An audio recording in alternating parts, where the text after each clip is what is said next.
Let's work through a warranty liability example problem.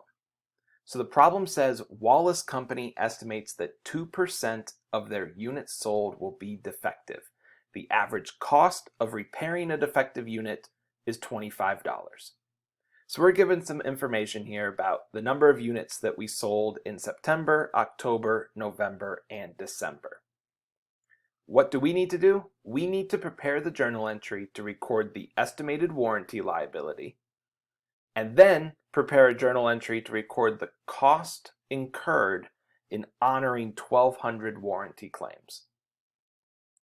So before we can even work on the journal entry for the estimated warranty liability, we need to figure out the estimated warranty costs, right? So we're told that 2% of our units will be defective, and each defective unit will cost $25. We're going to use that information to help us find our estimated warranty liability. So first, we need to know how many units did we sell. So we add up all of the units that we sold from that chart, and we see that we sold 92,000 units. Then we need to estimate, okay, how many of these 92,000 will be defective? Well, that's 2% of our units sold, right? So we take 92,000 times 2%, or 0.02, and we are estimating that 1,840 units will be defective. Now, these 1,840 units, how much will it cost to repair them?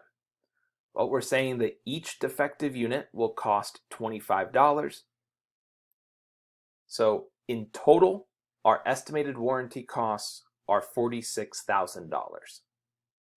So now we have the information needed to record our estimated warranty liability. And how do we do that? Well, we will debit warranty expense and credit warranty liability for $46,000.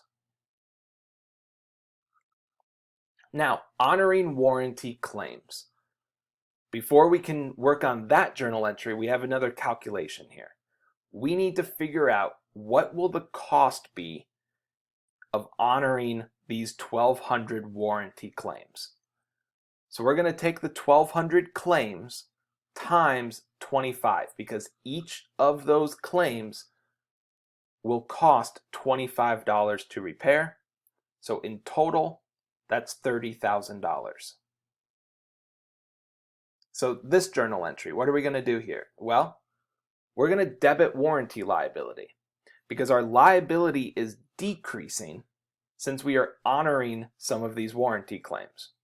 And then we're going to credit repair parts. Repair parts is an asset account, so it's decreasing here with this credit. Now for how much? That's where the $30,000 comes into play.